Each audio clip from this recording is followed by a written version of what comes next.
Hey guys, welcome back to Study Medium channel. जो लोग BSc nursing और paramedical entrance exam का तैयारी करो उनके लिए यह वीडियो बहुत ही इंपॉर्टेंट है। तो ये एक सीरीज चल रहा है जिसमें साइंस के वो क्वेश्चंस आपको देखने को मिलेंगे जो आपके एग्जामों में पूछे जाएंगे। तो वन लाइनर के बेसिस पे आपको पहले क्वेश्चंस मिलेंगे, उसके बाद ऑब्जेक्टिव जो आपको प्रैक्टिस कराएगी, जो आपका प्रिपरेशन को और भी स्ट्रॉन्ग कराएगा। तो वीडियो को शुरू से अंत तक देखिएगा। जो लोग चैनल को सब्सक्राइब नहीं किए वो सब्सक्राइब कर दीजिए। अभी जो चैप्टर चल रहा है उसका नाम है सेल, जिसका ये पार्ट 3 है। तो चलिए शुरू करते हैं आज का वीडियो।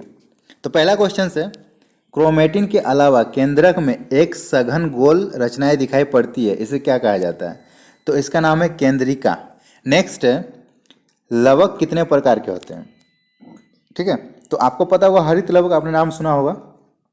तो लवक 3 प्रकार के होते हैं, उसमें से एक हरित लवक है, दूसरा अवर्णी लवक है और तीसरा वर्णी लवक है। ठीक है, उसी को इंग्लिश में बोला जाता है क्लोरोप्लास्ट, ल्यूकोप्लास्ट और क्रोमोप्लास्ट। ठीक है, नेक्स्ट है, हरित लवक में कौन से हरे रंग का पदार्थ होता है? मतलब हरा रंग किसकी मौजूदगी के कारण होता है? तो वो होता है क्लोरोफिल के कारण।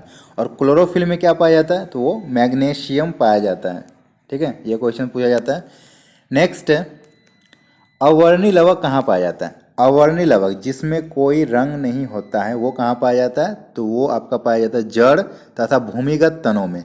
तनों का वो हिस्सा, मान लीजिए ये पेड़ है तो यहाँ ये जमीन है, तो तना का जो ये हिस्सा है जो जमीन के अंदर है, और या फिर जड़, जड़ वो भी जमीन के अंदर ही होगा, तो ये जमीन के अंदर वाले हिस्से को अवर्णी लवक कहते हैं। ठीक है, और ये इसलिए इसका कलर नहीं होता क्योंकि जमीन के नीचे होता है, ये सूर्य के प्रकाश के अभाव में विकसित होते हैं, इसलिए इसका रंग नहीं होता है और इसीलिए इसको अवर्णी लवक कहा जाता है। Very important questions. नेक्स्ट है, वर्णी लवक के उदाहरण दीजिए। वर्णी लवक मतलब जिसका कलर होता है, कलर मीन्स ग्रीन को छोड़ के, अगर ग्रीन कलर होगा तो वो हरित लवक कहलाएंगे। ठीक है, तो ग्रीन कलर छोड़ के बाकी कलर होते हैं, जैसे लाल होता है, पीला होता है, आप देखे होंगे। तो उसका एक एग्जाम्पल देना है, तो जैसे टमाटर, टमाटर में होता है लाल रंग, तो ये लाल रंग जो होता है वर्णी लवक के कारण होता है और उस वर्णी लवक का नाम है लाइकोपीन। तो ये क्वेश्चन बहुत इंपॉर्टेंट है, टमाटर का लाल रंग लाइकोपीन की वजह से होता है। उसी तरह एक और एग्जाम्पल है गाजर, गाजर में जो पीलापन पाया जाता है वो कैरोटीन के कारण होता है। तो गाजर का पीला रंग जो होता है वो कैरोटीन के कारण होता है। और इसमें एक और पिगमेंट पाया जाता है, क्योंकि गाजर का कलर पीला नहीं होता है, और भी कुछ गाजर रेड भी होते हैं, तो इसलिए विटामिन, कैरोटीन और विटामिन 2 पिगमेंट पाए जाते हैं गाजर में। टमाटर में लाइकोपीन। वैसे हर एक सब्जी, हर एक फल में आपको एक पिगमेंट पाया जाता है जिसको मैं आगे चर्चा करूंगा, और वो सारे वर्णी लवक में आते हैं। तो अब आपको पता चल गया होगा लवक 3 प्रकार के होते हैं, एक हरित लवक, दूसरा अवर्णी लवक, तीसरा वर्णी लवक। हरित लवक क्या होते हैं? हरे रंग के होते हैं जो पत्तियों में पाए जाते हैं। अवर्णी लवक जिसका कोई रंग नहीं होता, जो भूमिगत जड़ एवं तना में पाए जाते हैं।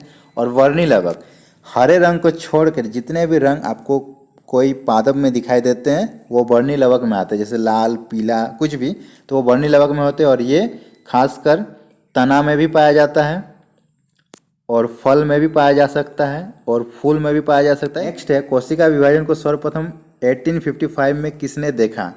बिरचाऊ ने, ये एक साइंटिस्ट है, उन्होंने कोशिका विभाजन को देखा था। ओके, नेक्स्ट है, समसूत्री विभाजन की प्रक्रिया को जंतु कोशिकाओं में सबसे पहले किसने देखा था? तो जंतु कोशिकाओं में फ्लेमिंग ने देखा था। वेरी इंपॉर्टेंट क्वेश्चन है।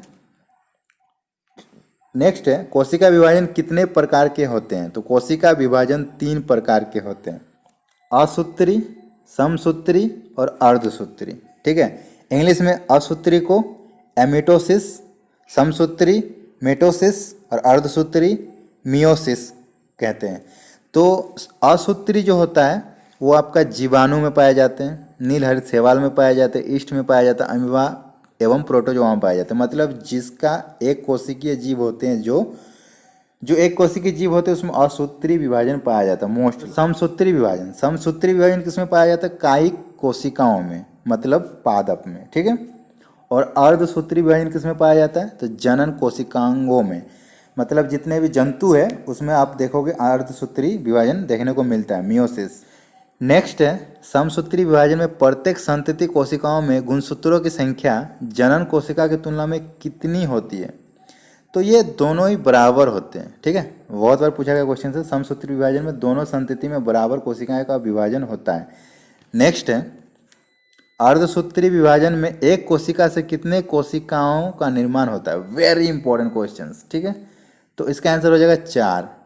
तो अर्धसूत्री विभाजन में एक कोशिका का विभाजन होगा 4 कोशिकाओं में। ओके, नेक्स्ट है अर्धसूत्री विभाजन की खोज सर्वप्रथम बीजमैन ने किया था, लेकिन इसका सर्वप्रथम विस्तृत अध्ययन किसने कराया था, तो वो स्ट्रॉसबर्गर।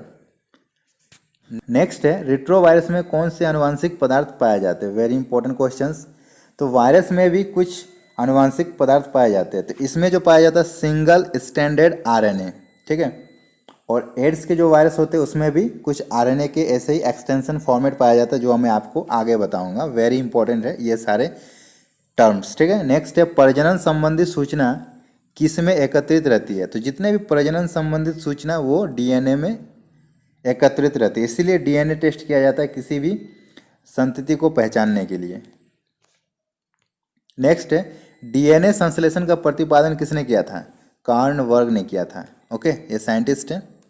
नेक्स्ट है कोशिका का ऊर्जागृह कहे जाने वाले माइटोकॉन्ड्रिया का नामकरण किसने किया था, तो बेंडा ने किया था, ठीक है। नामकरण बेंडा ने किया था। नेक्स्ट है डीएनए के पृथक्करण एवं शोधन की तकनीक का विकास किसने किया था, तो वाटसन एवं क्रिक ने किया था। ओके, नेक्स्ट है साइटोकाइनेसिस में किसका विभाजन होता है। Very important question. साइटोकाइनेसिस में कोशिका द्रव्य का विभाजन होता है। देखिए कोशिका द्रव्य भी विभाजित हो जाती है, तो वो जो प्रोसेस होता है उसको साइटोकाइनेसिस कहा जाता है। और ये बहुत बार पूछा गया है कि कोशिका द्रव्य के विभाजन को क्या कहा जाता है, साइटोकाइनेसिस। ये इस तरह से भी पूछा जा सकता है या फिर रिवर्स पूछा जा सकता है, साइटोकाइनेसिस में क्या विभाजन होता है, कोशिका द्रव्य का। एक क्वेश्चंस आपको ऐसे देखने को मिलेंगे आपके एंट्रेंस एग्जाम में, तो इसको नोट कर लीजिएगा, ठीक है। नेक्स्ट है जीव द्रव्य सिद्धांत की खोज किसने किया था, वान मोल ने, ठीक है। नेक्स्ट है मनुष्य में गुणसूत्रों की द्विगुणित संख्या कितनी है, तो ये 46 है। द्विगुणित, इसमें कंफ्यूज नहीं होना। द्विगुणित मतलब सिंगल सिंगल कितने होते हैं, 46। नेक्स्ट है गुणसूत्रों पर बहुत से जीन स्थित होते हैं, इनका कार्य क्या है। तो गुणसूत्रों में जो जीन पाए जाते हैं उनका कार्य बस यही है, एक पीढ़ी से दूसरे पीढ़ी तक आनुवांशिक गुणों को स्थानांतरित करना, और कुछ नहीं। जीन का काम है बस एक पीढ़ी से दूसरे पीढ़ी तक गुणों को ट्रांसफर करना बस। और जीन कहाँ पाए जाते हैं, गुणसूत्र में, मीन्स डीएनए में। जेनेटिक शब्द का प्रयोग सर्वप्रथम किसने किया था, तो वाटसन ने किया था, ठीक है। नेक्स्ट है वंशानुक्रम का नियम संबंधित सिद्धांत किसने दिया था। वंशानुक्रम का नियम जो दिया था वो मेंडल ने दिया था, वो मटर के पौधे पे। नेक्स्ट है एक जीन एक एंजाइम, ये जो टर्म है वेरी इंपॉर्टेंट है, इसको नोट कर लीजिए। एक जीन एक एंजाइम सिद्धांत किसने दिया था, तो ये दिया था एवं टेटम ने ये एक जीन एक एंजाइम का सिद्धांत दिया था, और बहुत बार पूछा गया क्वेश्चन से। ओके, नेक्स्ट है जीन शब्द का सर्वप्रथम प्रयोग किसने किया था, जोहानसन ने 1909 में, ठीक है।